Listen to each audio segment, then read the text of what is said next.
आजमगढ़ जनपद के अजमतगढ़ ब्लॉक अंतर्गत भरौली गांव में ग्रामीणों संघ गांव सरकार पर चर्चा करने के लिए भारत परिषद के प्रदेश महासचिव बेचू यादव ने बैठक की।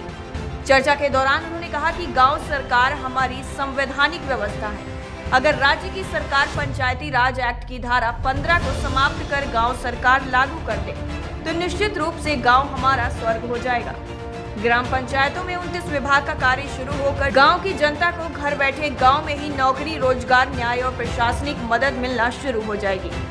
हर हाथ को काम और आम जनता को सम्मान मिलना शुरू हो जाएगा। आज हमारे गांव के अनपढ़ और बुजुर्ग लोग एक मामूली परिवार रजिस्टर की नकल और खेत का खसरा हिस्सा प्रमाण पत्र लेने के लिए सेक्रेटरी, लेखपाल का चक्कर तहसील और ब्लॉक पर लगा रहे हैं, लेकिन उनकी कोई सुनवाई नहीं हुई।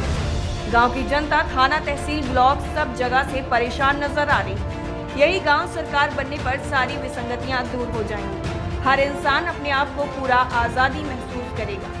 बेचू यादव ने कहा कि अभी तो गांव सरकार के बारे में सबको जानकारी नहीं है, इसीलिए हम लोग गांव-गांव जाकर गांव की जनता को गांव सरकार के बारे में बता रहे हैं और जागरूक कर रहे हैं। देखिए, मेरा नाम बेचू यादव, मैं समाजसेवी संगठन भारत परिषद का प्रदेश महासचिव हूँ। आज जो यह बैठक यहाँ हुई है, यह गांव सरकार बनाने को लेकर के बैठक हुई है।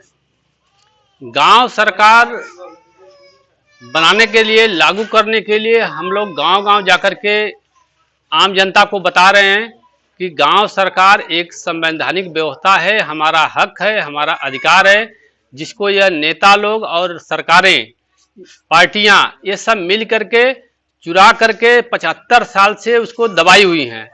हम लोग अपने उस हक अधिकार को गांव सरकार को लागू करवाना चाहते हैं, जिसके लिए जनता के बीच में हम लोग जा रहे हैं, जनता को बता रहे हैं कि आप लोग अपने एमपी एमएलए से इस चीज़ की मांग को करिए कि गांव सरकार को लागू कराने के लिए आप लोकसभा, विधानसभा में इस आवाज़ को उठाएं।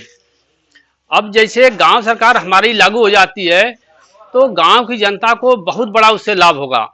वही लाभ हमारे नेताजी लोग नहीं होने देना चाहते हैं गांव के लोगों का, कि गांव की जनता जब गरीब रहेगी, गांव की जनता जब परेशान रहेगी, गांव की जनता को जब न्याय नहीं मिलेगा, दर दर की जब वो ठोकरी खाएंगे, तब हमारे पिछलग्गू बन करके हम लोगों के पीछे लोग चलते रहेंगे। पार्टियों को जात बिरादरी, धर्म के नाम पर वोट देते रहेंगे और हम लोग लखनऊ, दिल्ली के गलियारों में बैठ करके मलाई को खाते रहेंगे। गाँव की सरकार जब बन जाएगी तो 29 विभाग के मालिक गाँव की जनता होगी। 29 विभाग में हर गाँव में 150 लोगों को नौकरी मिलेगी। 29 विभाग में तमाम तरह के रोजगार मिलेंगे, जिससे जनता को विकास होगा, जनता खुशहाल रहेगी, हर हाथ को काम मिलेगा, हर लोगों को, हर नागरिक को सम्मान मिलेगा। और जो हमारा जो न्यायपालिका है वो भी गांव में रहेगी, ग्राम न्यायालय की स्थापना होगी, थाना बनेगा, वहीं पर लेखपाल, सेक्रेटरी, हर अधिकारी कर्मचारी आपके गाँव में ही रहेंगे। गाँव हमारा स्वर्ग हो जाएगा। गांव की जनता बिल्कुल खुशहाल हो जाएगी। किसी दरोगा के पीछे, किसी थाना की तहसीली पर, कहीं ब्लॉक पर चक्कर गांव की जनता को नहीं लगाना पड़ेगा। हमारा काम सम्मान के साथ गांव में होगा। हमको न्याय मिलेगा, गांव में मिलेगा, सम्मान पूर्वक मिलेगा। इस तरीके से गांव के विकास के लिए गांव की सरकार है, जिसको सरकार नहीं चाहती है कि यह चीज लागू हो, और हम लोग चाहते हैं कि यह गांव सरकार लागू हो, हम लोगों को व्यवस्था मिले, हम लोग अपने से खुद सरकार अपनी चलाएंगे, अपना विकास के बारे में हम लोग खुद सोचेंगे। यह एक व्यवस्था गांव सरकार की हमारी है। टाइम 8 उत्तर प्रदेश के लिए आजमगढ़ के अजमतगढ़ से आदर्श श्रीवास्तव की रिपोर्ट।